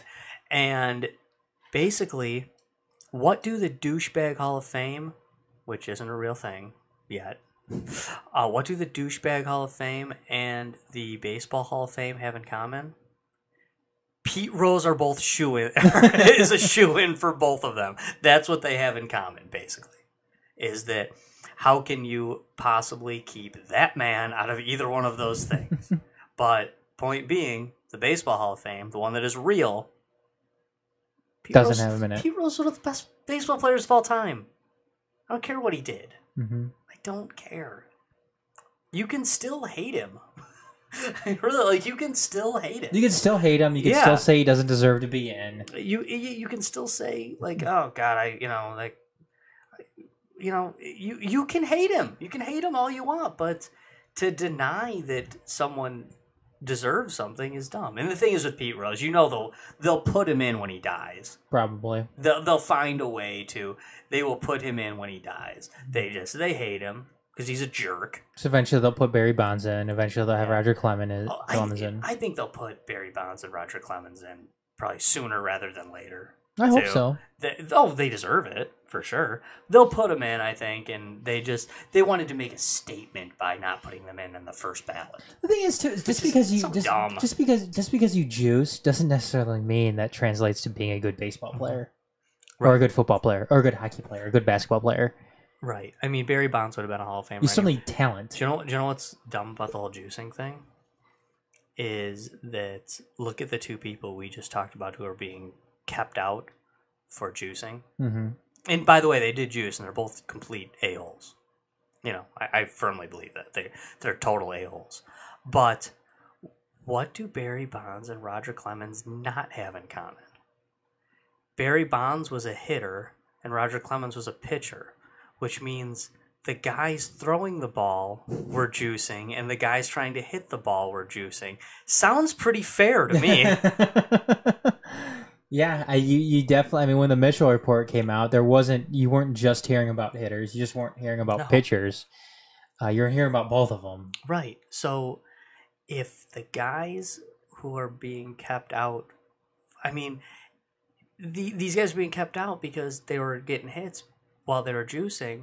Well, the guys that weren't juicing before the steroid era, the guys throwing the ball to him weren't juicing either.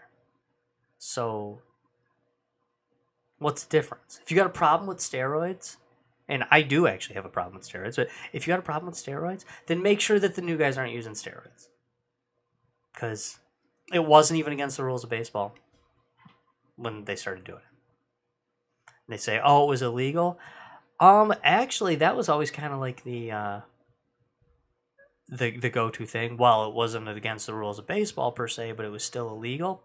It actually wasn't illegal for a lot of these guys because a lot of them actually had prescriptions for it. I always hate the role model route too. I always think that's a cop out. Not to mention it's totally irresponsible too. I always liked was it Charles Barkley that said the line that was it, we're not role models or something like that, or probably something like that. But listen, athletes shouldn't be role models. Are athletes sometimes role models? Sometimes. Yeah, sometimes they are. Do I personally think that athletes should be role models? Sometimes. I think it'd be cool if they were. You know, I think it'd be cool if they were. Does that have any bearing on the sport? No, none whatsoever. No, there's been good players that have been role models. There have been actually kind of crappy players that have been good role models, and there's been good ones and bad ones that were terrible role models. But that's what I'm saying too. Is like in the real world, sports really should have no bearing on day-to-day living. Right. Not for the regular person. I agree. I mean, you don't need... I mean, leaders in sports aren't a necessity for leaders in life. You know what I mean by that? Yeah, absolutely. I agree with you completely. Leaders in politics, that's something totally different. Mm-hmm. Leaders in politics you definitely do have an impact on your everyday life. And in that sense, I think that's why we should hold politicians up to a higher standard than perhaps what we do now. Supreme Court agrees with you. But back to the point of the whole steroid thing and trying to, we want our athletes to be, leaders and role models and yada yada yada yada. Okay, that's fine, but they're not. Right. They really shouldn't be. No. Yeah. Some are, some aren't. Yeah. It's just like some plumbers are really nice people. Mm-hmm. Some aren't. Does that necessarily directly correlate to how good they are at plumbing? No. Not at all. Mm-mm. Not at all. Josh, this is going to scare the shit out of you. Oh, God. Maybe this will be the last one tonight because we're already over. But I hate to say it though. And again, because I know this is something you've talked about before, something you're extremely worried about. Mm-hmm. Robots are being used. I knew you were going to say robots. This comes from Business Insider. Robots are being used to deter homeless people from setting up camp in San Francisco. And right now, a security robot has been put to work in San Francisco in an attempt to deter homeless people from forming tent cities. The robot uses lasers and sensors to monitor an area for criminal activity. Rather than intervene during a crime, it alerts human authorities. So it's a narc. The robot's owner, the San Francisco SPCA, said it has seen fewer tents and car break-ins since it deployed the robot in the city's Mission neighborhood. Go ahead. So we're just...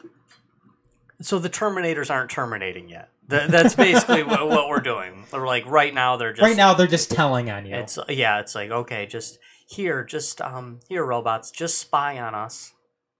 Just spy on us, and then when we need you to start, using machine guns and gunning us down, well, then we'll let you know. But for now, just spy on us. And eventually they're going to give them weapons. Right. And eventually the robots aren't going to be happy. They're going to be like, okay, what are we doing here? Mm-hmm. You know what? The robots will make their own weapons. Yeah. Maybe they won't need weapons because they're robots and they're stronger than us. Yeah, the humans aren't taking care of this like we think they should be. Mm-hmm. We're just gonna take care of this on our own. Right. It's gonna happen, dude. The robot apocalypse is coming. I actually hope it happens while I'm still young enough to fight back. But again, like I said before, dude, we haven't even invented lightsabers yet. How are we supposed to fight robots? I mean, this is BS. You can't fight a robot. We don't even have the right tools yet. You're creating the robot before we even have the tools to fight them. You know, we don't have laser guns. We don't have lightsabers. Do you think this is something that needs to be brought up during the 2020 election? Yes. I do. Yeah. Yeah, this is crap. I mean, this is a little. I mean, a little like, really? Using robots now to robots to spy on people. To spy on people, and at least when you had the drones, at least it was a person controlling the drone. Yeah. The robot is that's oh Jesus. It's all coming down, man. It's all coming down. People are worried about zombies. There's no zombies. Well, everybody's always talking about zombie apocalypse. There's no GD zombies out there, man. Oh, zombies! Worry about the robots. Zombies. If there was ever a zombie apocalypse, and we've discussed this, a zombie apocalypse can easily be quelled. Mm-hmm. You get the military together. Okay, done. Right? Yeah, I agree. Unless it's the Walking Dead type. It's just okay, but the problem is zombies are fake. Robots are real, man. Robots are out there. They're gonna get us. They're gonna get us, dude. We don't have a clone army. We don't have lightsabers. We don't have blasters. We don't have any of this crap. But the robots, they're already here. They're here. They're doing backflips. They're spying on us. Stupid, man. Stupid. We're setting up the people. They're setting up the beings that are going to control us. George Lucas, please help us. You're only hope. Yeah, no kidding. No kidding. Oh, damn. All right. Well, I think that about does it for this edition of the XCast. Thanks for tuning in, everybody. We jumped around a lot tonight. I hope that hope we didn't lose the people interested in politics when we were talking about Star Wars, and I hope we didn't lose the Star Wars nerds while we jumped into politics. Hopefully we just remember they go hand in hand, though. They do go hand in hand. I would love we could do a whole show on the politics of Star Wars. But that will have to be a different day. So everybody, I won't say Merry Christmas just yet because we will have one more show before Christmas, but Happy Hanukkah. Although Hanukkah will still be going away during our next show as well. Mm-hmm. We'll be on the second to last night. And may the Force be with you. For those of you who are about to see Star Wars this weekend, let's hope it doesn't suck. It's a good show. Thanks, everybody. Thanks see you for guys. tuning in.